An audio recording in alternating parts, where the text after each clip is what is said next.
የፋኖ ኃይሎች በአገዛዙ ሰራዊት ላይ በወሰዱት የተቀናጀ ማጥቃት ወታደራዊ አዛዡ ላይ እርምጃ መውሰዳቸውን አስታውቀዋል። በጎንደር በሁለት ግንባሮች በተደረጉ አውደ ውጊያዎች የተገኙ የድል ውጤቶችን በቀዳሚነት እናስደምጣችኋለን። የድሮን ጥቃት ዛሬም ተደግሟል። አገዛዙ ዛሬ ከቀትር በታችና ትናንት ምሽት በፈጸመው ተከታታይ የድሮን ጥቃት የህወሓት ኃይሎች ከፍተኛ ድንጋጤ ውስጥ ገብተዋል እየተባለ ነው። ዛሬ ደንበር ላይ የተፈጸሙት የድሮን ጥቃቶችና ያደረሱት ወታደራዊ ኪሳራዎችን በተመለከተ ከስፍራው ያሰናዳነው ዘገባ ወደ እናንተ ይደርሳል። በብልጽግናው አምሳል የተሰራው ኢሰመኮ ዜጎቹን ያስቆጣ ሪፖርት አውጥቷል። የብልጽግናው ካድሬዎች ያመኑትን የሟቾች ቁጥር የከዳው ኢሰመኮ ምርመራ እንደጀመረ በመግቢያው በገለጸበት ሪፖርት ላይ ወንጀለኞቹንም ጠቅሷል። የመቶ ዓመት የታሪክ ባለቤት የሆነች ቤተክርስቲያን መቃጠሏን በሪፖርቱ ያረጋገጠው ተቋሙ በአካባቢው በሚገኝ የመስጊድ አጥር ላይ መጠነኛ ጉዳት እንደደረሰ ስለሰማው ጥቃቱን ሃይማኖታዊ አልለውም ሲል በንጹሃኖች ሞት ላይ ተሳልቋል። በዚህ ጉዳይ አስተያየት ሰጪዎቹስ ምን አሉ? ዝርዝሩን ይዘነዋል። ኢራንና እስራኤል ድጋሚ በጀመሩት የሚሳኤል ጥቃት ዶናልድ ትራምፕ ቤንጃሚን ኔታንያሁን ወርፈዋቸዋል።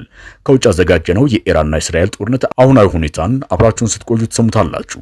ሰላም ጤና ይስጥልኝ። በዓለም ዙሪያ የምትገኙት የጣና ሳተላይት ቴሌቪዥን ተከታታዮች ለሰኔ 1 ያዘጋጀናቸውን ወቅታዊና ያልተሰሙ መረጃዎች ከዚህ ሰዓት ጀምረው ወደ እናንተ ይቀርባሉ። አብራችሁን ቆዩ።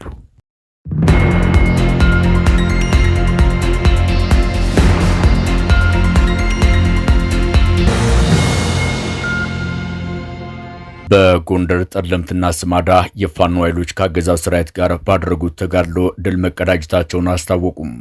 በጠለምት የፋኖ ኃይሎች በአገዛዙ ሚሊሻ ኃይሎች ላይ በፈጸሙት ጥቃት ቁጥራቸው በውል ያልታወቀም የሰራዊቱን አባላት ሙትና ቁስለኛ ማድረጋቸውን የፋኖ መሪው ለጣና ሳተላይት ቴሌቪዥን አስታውቋል። በሌላ አቅጣጫ በስማዳ ቀጠና የፋኖ ኃይሎችም በአገዛዙ ሰራዊት አባላት ላይ በፈጸሙት ጥቃት ከፍተኛ ወታደራዊ አዛዥ ጨምሮም እርምጃ የተወሰደበትን ከባድ ውጊያ ተካሂዷል ተብሏል።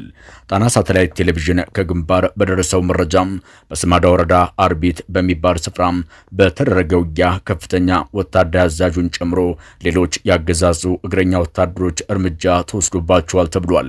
እንደ ምንጮቻችን ገለጻ የፋኖ ኃይሎችን ለማጥቃት ወደ ስማዳ ወረዳ አርቢት ቀጠና የተንቀሳቀሰው ያገዛዙ ጦር በ206ኛ ከፍ ያለው ደሴ ኮር የፋኖ አባላት በተፈጸመበት የተጠና ጥቃት ሰዋዊና ቁሳዊ ኪሳራ አስተናግዷል ተብሏል።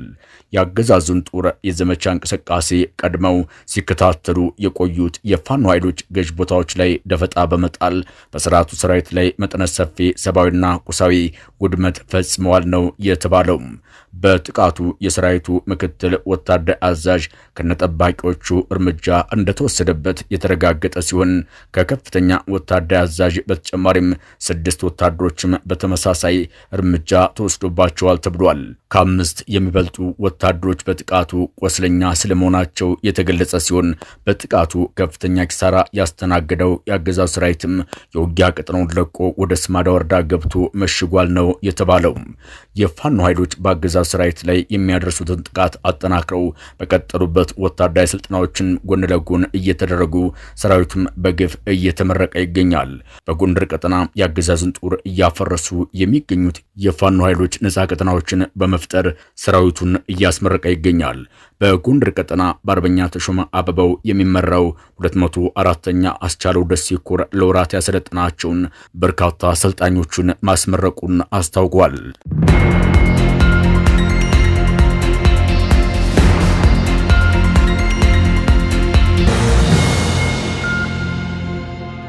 ዛሬም የድሮን ጥቃቱ ተደገመም። በሱዳን ድንበር ወደ ወልቃይት አቅጣጫ እንቅስቃሴ ላይ የነበረ የህወሓት ሳምሪ ቡድን በድሮን መመታቱ ተገልጿል።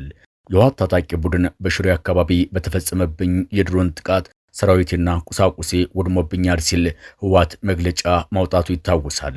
ትናንት ምሽት በዚያው ቀጠና በድጋሜ የድሮን ጥቃት መፈጸሙ የተረጋገጠ ሲሆን ዛሬም ከቀትር በታች በሸረሪና አቅጣጫ ወደ ወልቃይት ትይዩ አካባቢዎችም በእንቅስቃሴ ላይ በነበረ የህወሓት ታጣቂ በደረሰበት የአየር ኃይል ጥቃት ከፍተኛም ወታደራዊ የሳምሪ አዛዦችን ጨምሮ በርካታም እግረኛ ሰራዊቱ ሞትና ቁስለኛ ሆኖበታል ተብሏል። ህወሓት ከሰሞኑ እየተፈጸመበት ያለውን ተከታታይ የድሮን ጥቃት ተከትሎ ጦርነቱን ለመጀመር በሚል ወታደራዊ ስምሪት ተከትሎ የተለያዩ አርሚ ኮሮችና ክፍለ ጦሮች ወደ ራያ ቀጠናዎችና በተለያዩ ተራሮች ለግዳጅ ተልከዋል።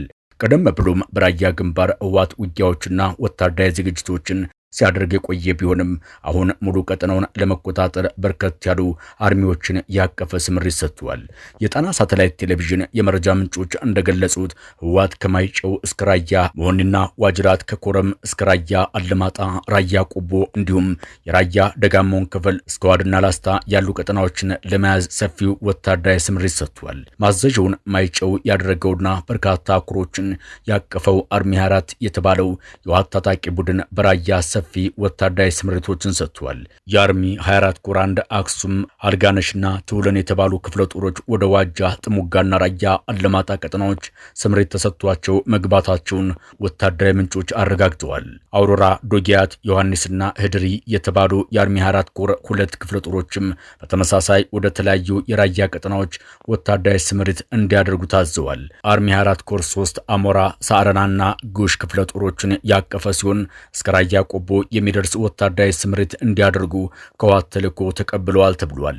ሌላው በራያ ኩሮቹን ለወታደራዊ ግዳጅ ያሰማራው አርሚ 43 የተባለው የህወሓት ታጣቂ ቡድን ሲሆን ዛሬ ሌሊት በርካታ ኃይሉን ሲያንቀሳቅስ ማደሩ ተሰምቷል። የአርሚው ኮር አንድ ቃላሚኖ፣ ደጀናና ረመጽ ክፍለ ጦሮች እንዲሁም አይኔ ትግራይ፣ ሞሾና ኳርተር የተባሉ የአርሚ 43 ኮር ሁለት ክፍለ ጦሮችም ከኮረም እስከ መሆኒ ዋጅራት የሚዘልቅ ወታደራዊ ስምሪት ተሰጥቷቸው ሌሊቱን ሙሉ ሲጓዙ ማድራቸውን የአይን እማኞቹ ገልጸዋል። አዶ ትግራይና ሰላለየ የተባሉ የአርሚ 43 ኮር 3 ክፍለ ጦሮች ደግሞ ከሌሎቹ ጋር በጥምረት ወደ ጩቤ በርና የራያ ደጋማ አካባቢዎች ወታደራዊ ስምሪት በህወሓት ተሰጥቷቸው ኃይላቸውንም አስገብተዋል። አርሚ 33 የተባለው የህወሓት ታጣቂ ቡድንም የነበረበትን ቀጠና ደቆ አዲስ ወታደራዊ ግዳጅ እንደተሰጠው ጣና ሳተላይት ቴሌቪዥን ከምንጮቹ አረጋግጧል። የአርሚው ታጣቂዎች ስልክን ጨምሮ ሌሎቹ የኤሌክትሮኒክስ መሳሪያዎችም እንዲሁም ጌጣጌጦች ለቤተሰቦቻቸው እንዲልኩ አሊያም ለአርሚው ከፍተኛ ወታደራዊ አዛዦች እንዲያስረክቡ ተደርገዋል ያሉት ምንጮቻችን ይህ የሚያመላክተው ህወሓት በራያ በኩል ጦርነቱን በቅርቡ ሊጀምር እንደሚችል ነው ብለዋል። የህወሓቱ አርሚ 33 በቆቦ መስመር እስከ ወልዲያ መስመር ስምሪት ተሰጥቶታል የሚሉት ምንጮቻችን ለዚህ የሚሆኑ ወታደራዊ ቁሳቁሶችም አለማጣና ዋጃ ከተሞች ተከማችቶ ይገኛል ሲሉ አክለዋል። ህወሓት የራያ ቀጠናን ሙሉ በሙሉ ለመቆጣጠር በርከት ያሉ አርሚዎችን ከማሰማራቱ ባለፈ የከባድ መሳሪያ ዝግጅቱንም አጠናክሮ መቀጠሉ ተሰምቷል። ህወሓት በኮረም ቀጠና ደጋማው አካባቢ ባሸንጌ ሐይቅ ወደማይጨው በሚወስደው መስመር እንዶዶ በተባለ መንደር ጤና ጣቢያ ውስጥ የአየር መቃወሚያ ተክሏል። በዚሁ እንዶዶ በተባለው መንደር ትምህርት ቤት ውስጥም አዲስ መድፍ መትከሉንም ጣና ሳተላይት ቴሌቪዥን ከምንጮቹ ለማረጋገጥ ችሏል። በራያ መሆኒ ደጋጋ በተባለ ቦታም ህወሓት አዲስ መድፍ መትከሉ ነው የተሰማው። በተመሳሳይ ጻዳ ሜዳ በተባለው አካባቢ ዙ23 የአየር መቃወሚያና መካከለኛ ርቀት የሚባሉ መድፎች መተከላቸውን ነው የአካባቢው የመረጃ ምንጮች ለጣቢያችን የተናገሩት። ከሽራሮ የድሮን ጥቃት በኋላ ካለማጣ አቅጣጫም የነበሩ የህወሓት ወታደሮች ባለማጣ ዙሪያ ግራካሶ ተራራ ላይ የድሽቃ ስልጠና በስፋት እየወሰዱ መሆኑም ተነግሯል። ይህ የህወሓት በከባድ መሳሪያዎች የታጀበ ሰፊ ወታደራዊ ዝግጅት እነ ብርሃኑ ጁላ በሰላም ስምምነቱ መሰረት መሳሪያዎች አስረክቧል ሲሉ የነበረውን ፕሮፓጋንዳ ያጋለጠ ነውም ተብሏል። የብልጽግናው አገዛዝ ጽምዶ የሚባል ቡድን ሊያፈርሰን ነው በሚል በይፋ ካወገዘ በኋላ በትግራይ ክልልና በሱዳን አዋሳኝ አካባቢዎች ተከታታይ የድሮን ጥቃቶችን እየፈጸመ ሲሆን በቅርቡ የህወሓት አጋር የሆኑት የኤርትራው ፕሬዝዳንት ወደ ግብጽም ተጉዘዋል። ፕሬዝዳንቱ በትላንትናው ዕለት ከአስመራ ተነስተው ወደ ግብጽ ሲጓዙ የተለመደውን የሱዳንን አየር ክልል ሳይጠቀሙ በቀይ ባህር አቋርጠው የአየር ጣቢያ በመቀየር ወደ ግብጽ መግባታቸው ከሰሞኑ የጽምዶ እንቅስቃሴ ጋር የተያዘ አጀንዳ ሳይዙ አይቀሩም የተባለ ሲሆን የአየር ክልል ቀይረው የተጓዙት ግን ከብልጽግናው አገዛዝ የድሮን ጥቃት ጋር ተያይዞ ስጋት አድሮባቸው ነው ተብሏል።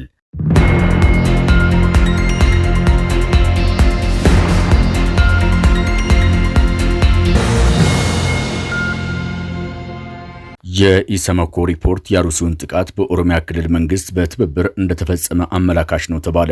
የአገሪቱን ዜጎች መብትና ክብር እንዳይጣስ ከለላ ለመሆን ጥቃቶች ሲደርሱም ፍትህ እንዲገኝ በሚል የተቋቋመው የኢትዮጵያ ሰብአዊ መብቶች ኮሚሽን የአርሲ ኦርቶዶክሳውያን ጭፍጨፋ በተመለከተም ያወጣው ሪፖርት ቁጣ ቀስቅሷል። ተቋሙ ባወጣው ወቅታዊ ሪፖርት በማህበረ ቅዱሳን በአካባቢው አገረ ስብከትና በአገዛዙ ባለስልጣናት ሳይቀር ያመኑትን የሟቾች ቁጥር የደበቀ ነበር። እንደዚህ መሰል አካሄዶች የተቋሙ መግለጫ ከሆኑ ውሎ ቢያድርም በኢትዮጵያ ኦርቶዶክስ ቤተክርስቲያንና አማኞች ላይ የተፈጸመውን ጥቃት ለማስተባበልና እውነትን ለማዳፈን የሄደበት ፍትህን የማዳፈን መንገድ ግን ብዙዎቹን ያሳዘነ በአገዛዙና እንደ ኢሰመኮ ባሉ መሰል ተቋማት እምነት ጥለው የሚኖሩ ዜጎችን ተስፋ ያስቆረጠ ነበር ሲሉ አስተያየት ሰጪዎቹም ገልጸዋል። በኦሮሚያ ክልል ምስራቅ አርሲ ዞን አሰኮ ወረዳ ሰሞኑን በተከታታይ በተፈጸመ ጥቃት 53 ሰዎች ሕይወታቸው ማለፉ የተረጋገጠ ሲሆን በመቶዎቹ የሚቆጠሩ ሰዎች እስካሁንም የት እንዳሉ አልታወቀም። የአካባቢው ነዋሪዎች በተደጋጋሚ እንደሚሉት የሟቾቹን ቁጥር ለማወቅ ባለመቻላችን እንጂ ከተባለው በላይ ንጹሃን ተገድለዋል ይላሉ። ወደ ሺህ የሚጠጋ ሕዝብ ከቤትና ንብረቱ ተፈናቅሎ በተለያዩ መጠለያ ካምፖች ከሐዘን ጋር የመከራ ጊዜውን እየገፋ በሚገኝበት በዚህ ወቅትም በአካባቢው ተደራሽ የሆነ የዕለት ምግብም ሆነ የሕፃናት አልባሳት እንደሌለ ነዋሪዎቹ ለጣና ሳተላይት ቴሌቪዥን ገልጸዋል። ኮሚሽኑ በኦሮሚያ ክልል አርሲ ዞን አሰኮ ወረዳ ግንቦት 23 እና 24 ቀን 2018 ዓ.ም የተፈጸመውን ጥቃት በተመለከተም ክትትል እና ምርመራ እያከናወነ እንደሚገኝ መግለጫ የሰጠ ቢሆንም የምርመራ ውጤቱ ሳይታወቅ ወንጀሉን ለኦነግ ሸኔ ያስረከበ ሲሆን የሟቾቹን ቁጥር ሙሉ በሙሉ በመደበቅ የመንግስት የጸጥታ ኃይሎችም በጥቃቱ ጉዳት ስለማስተናገዳቸው ተጠቅሷል። የሶስት ግለሰቦች ስም ጠቅሶ 2 የኦርቶዶክስ ተዋሕዶ አማኞችና 1 የእስልምና እምነት ተከታይ በታጣቂዎቹ ተገድለዋል በማለት ስውት አቻ ፍለጋ የባዘነው ተቋሙ ከ100 ዓመት በላይ ታሪክ ያለው የጠለታ ቅዱስ ገብርኤል ቤተክርስቲያን መቃጠሉን ሰምተናል። ነገር ግን ቡጡሌ የሼክ ሙስጠፋ መስጂድም አጥሩ ላይ ጉዳት አስተናግዷል ማለቱም አነጋጋሪ ሆኗል። የቤተ ክርስቲያን እውነትና የንጹሃኖችን ሞት ሙሉ በሙሉ የካደው የኢትዮጵያ ሰብአዊ መብት ኮሚሽን ጥቃቶቹ እንዳይፈጸሙ ቀደም ብዬ ተደጋጋሚ ማሳሰቢያዎችን ሰጥቼ ነበር ሲልም አክሏል። በብርሃኑ አዴሎ የሚመራው የኢትዮጵያ ሰብአዊ መብት ኮሚሽን ከመቼውም ጊዜ በላይ ተቋሙን ለአንድ ብሔር የበላይነትና ያገዛዙ ገመና ሸፋኝ መሆኑን በይፋ አረጋግጧል። አስተያየት ሰጪዎቹ እንደሚሉት ኢሰመኮ የመንግስትን የማደባበስ ሚና እየሰራ ሲሆን ዛሬ ያወጣው በውሸት የታጠረ መግለጫ ደግሞ የኦሮሚያ ክልል መንግስት በጥቃቱ እጁ እንዳለበት አመላካች ነው ሲሉ ገልጸዋል። ኮሚሽኑ ምርመራ ጀምር ያለው ባለበት መግለጫ የምርመራ ውጤት ሳይኖረው ወንጀሉን ፈጥሮ ለኦነግ ሸኔ ማጋራቱ ትልቅ ስህተት ነው ያሉት አስተያየት ሰጪዎቹ ወንጀሉን የፈጸሙት የኦነግ ሸኔ ታጣቂዎች መሆናቸው የተረጋገጠ ቢሆንም እንኳ የኦሮሚያ ክልል መንግስት ከሸኔ ጋር በጋራ መስራቱ የአደባባይ ሐቅ ነው ሲሉ አክለዋል። በተለይም የመንግስት የጸጥታ አካላትን እንደ ተጎጂ አድርጎ ማቅረቡ ተጠያቂነትን ለማዞር የተደረገ የኢሰመኮ ጥረት መሆኑም ተጋልጧል።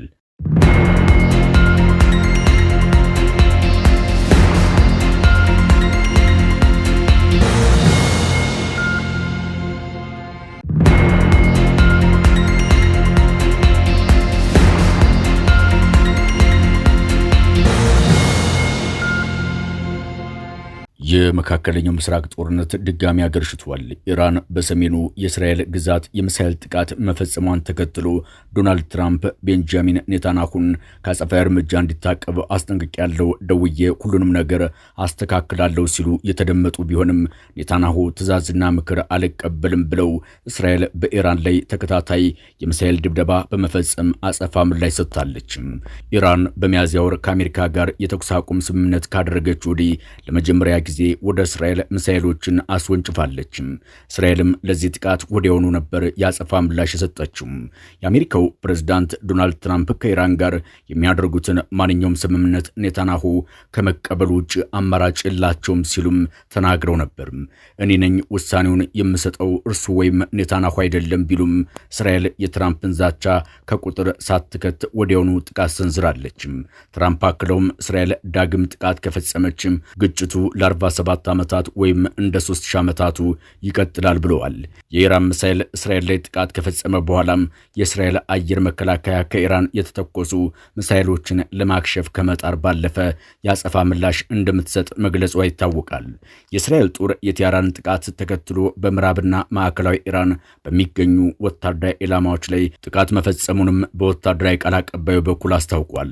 የኢራን አብዮታዊ ዘብ በበኩሉ ሚሳኤል ማስወንጨፉ ለሳምንታት ለሚቀጥለው ጥቃት ይህ የመጀመሪያው ማማማቂያ ነው ብሏል። የእስራኤል አየር ኃይል የኢራን አሸባሪ አገዛዝ ንብረት የሆኑ በምዕራብና ማዕከላዊ ኢራን በሚገኙ ወታደራዊ ኢላማዎችን ደብድቧል። እስራኤል በደቡባዊ ቤሩት የሂዝቦላ ኢላማዎች ላይ ድብደባ መፈጸሟን ቀደም ብላ ነበር የገለጸችው። የእስራኤል ጦር ቃል አቀባይ ኢራን ትልቅ ስህተት ሰርታለች ሲሉ ተናግረዋል። እስራኤል ኢራን ላይ የፈጸመችውን ያጸፋ ጥቃት በአሜሪካው ፕሬዝዳንት ዶናልድ ትራምፕ ቤንያሚን ኔታንያሁ መካከል የተፈጠረውን ልዩነት ሊያሰፈው እንደሚችል ተሰግቷል። ኢራንና አሜሪካ ስምምነት ከደረሱ በኋላ እስራኤል በሂዝቦላ ላይ የምታደርገውን ጥቃት ባለማቆሟ ትራምፕ ከኔታንያሁ ጋር ግጭት ውስጥ ገብተው መቆየታቸው ይታወሳል። ዛሬ በነበራቸው የስልክ ልውውጥ ዶናልድ ትራምፕ ቤንያሚን ኔታንያሁን እብድ ብለው እንደጠሯቸውም ተነግሯል። በነበራቸው የጦፈ የስልክ ልውውጥ ትራምፕ አንተ እብድ ነህ፣ እኔ ባልኖርኩ እስር ቤት ነበርክ፣ አንተንም እስራኤልንም ዓለም ይጥላችኋል ማለታቸው ተሰምቷል። አሁንም የዶናልድ ትራምፕን ትዕዛዝ ባለመቀበል እስራኤል ኢራን ላይ ያጸፋ እርምጃ መፈጸሟ በሁለቱ መሪዎችና አገራት መካከል ያለውን ግንኙነት እንዳያሻክር ተሰግቷል።